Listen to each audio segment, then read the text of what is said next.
सांसद पार्टी जब काम करती है तो कुछ न कुछ मिलता ही है। हाँ। और मेरे ख्याल से 4-5 हमारे सांसद नहीं है। हाँ। वो भी संख्या मेरे ख्याल पूरी होने जा रही है। हाँ। 2024 में 80 के 80 सीटें भाजपा जीतने जा रही है। हाँ।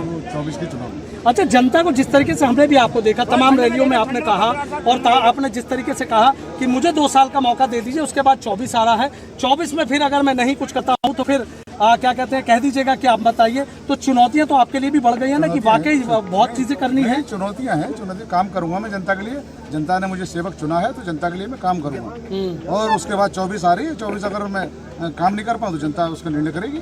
अच्छा, जिस तरीके से एक बात कही जा रही थी कि कमल को खिलाना यहाँ थोड़ा मुश्किल हो सकता है, लेकिन आप शुरू से कह रहे थे कि कमल खिलेगा, बहुत बड़े अंतर से जीतूंगा। 42,000 से जीतना कोई छोटी जीत तो नहीं है। तो इतनी बड़ी जीत पब्लिक ने आपको दिलाई है। आपको लगता है कि पब्लिक ने आप पे जो भरोसा जितना आप चाह रहे थे उससे ज्यादा भरोसा किया?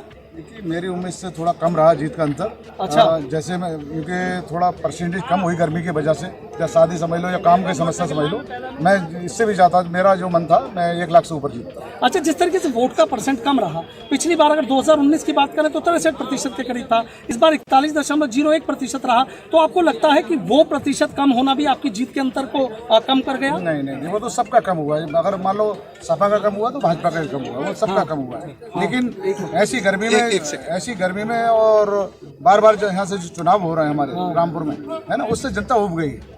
अच्छा, जैसे ये कह रहे थे कि रामपुर विधानसभा की बात कर ले कि यहाँ की जो वोटें हैं वो सारा हिसाब पूरा कर देंगे, लेकिन 5 विधानसभा सीटों की बात कर लें तो 5 जगह से आपको वोट मिली है। ऐसा क्या आपने कमाल कर दिया कि कमल ही कमल खिला के आप माने हैं? ऐसा पूरा जनपद रामपुर हमारा अपना है। अच्छा, यही पैदा हुए, यहाँ यही पैदा हुए और है ना, यहीं पे मरेंगे हम, कहीं बाहर के नहीं। अच्छा, कहीं बाहर के नहीं? नहीं। तो अब माना जाए विकास की गंगा रहेगी। विकास की गंगा। लोधी जी, आखिरी सवाल आपसे बस ये पूछना चाहेंगे, जो आपने कद्दावर नेता का खिला ढाया है उसके बाद आपको कैसा महसूस हो रहा है? बहुत अच्छा महसूस हो रहा है। अच्छा, तो क्या जनता का क्या शुक्रिया अदा करना चाहेंगे? जनता से क्या अपील करेंगे? जनता ने मुझे चौकीदार सुना है अपने सुरक्षा के लिए, अपने विकास के लिए, है ना, उसमें मैं खरा उतरने का काम करूंगा। तो एक आखिरी सवाल ये भी पूछना चाहेंगे, जिस तरीके से आजमगढ़ में और रामपुर में अखिलेश यादव जी चुनाव का प्रचार करने नहीं निकले, तो कहीं ना कहीं ये ओवर कॉन्फिडेंस था उनका, ये क्या वजह थी? वो उनका पार्टी का, उनका मैटर, मेरा नहीं। घनश्याम जी जीत। घनश्याम लोधी को आप सुन रहे थे। रामपुर से सांसद अब बन गए हैं घनश्याम लोधी। बीजेपी ने इन्हें उतारा था रामपुर से और इनके सामने समाजवादी कैंडिडेट आसिम राजा थे जो कि चुनाव हार चुके हैं। इनको आप सुन रहे थे, जीत पर मीडिया से बातचीत कर रहे थे। और ये तस्वीर प्रमाण पत्र की है जो मिला है जिला प्रशासन की तरफ से घनश्याम लोधी को। उनका कहना है कि विश्वास पर खरा उतरूंगा। जनता ने जिस तरीके से उन पर विश्वास जताया है, उस विश्वास पर उतरने की, पूरी तरीके से खरा उतरने की कोशिश करूंगा।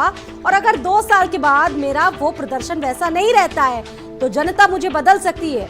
इस तरीके से जीत का सेहरा उन पर सजा है। हालांकि वक्त बहुत कम है, 2 साल बाद फिर चुनाव होने हैं।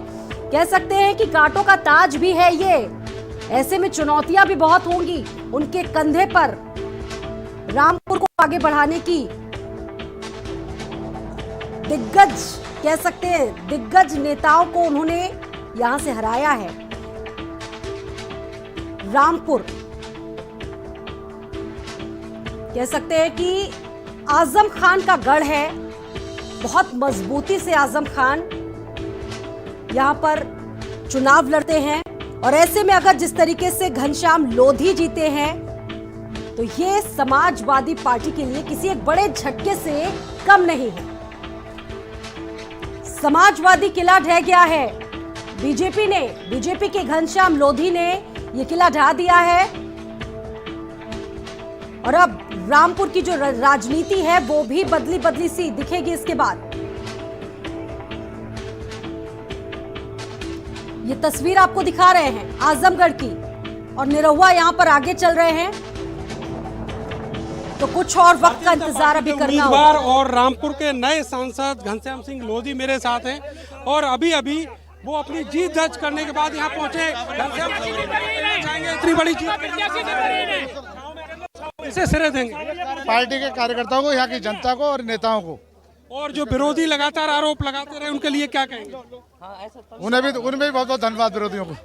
अच्छा, ये बताइए, योगी आदित्यनाथ यहाँ पर आए थे चुनाव प्रचार करने, उनका कितना बड़ा क्रेडिट? उनका बहुत बड़ा असर पड़ा है, क्योंकि जनता उन्हें सुनना चाहती है। जनता उनसे प्रभावित होकर भारतीय जनता पार्टी को वोट दिया। आजम खां की भी बड़ी शिकस्त। आजम खां के बारे में कोई कमेंट नहीं करूंगा। बहुत बहुत शुक्रिया आपका। तो घनश्याम सिंह लोधी का कहना है कि उत्तर प्रदेश के मुख्यमंत्री योगी आदित्यनाथ ने लगातार यहाँ पर अपना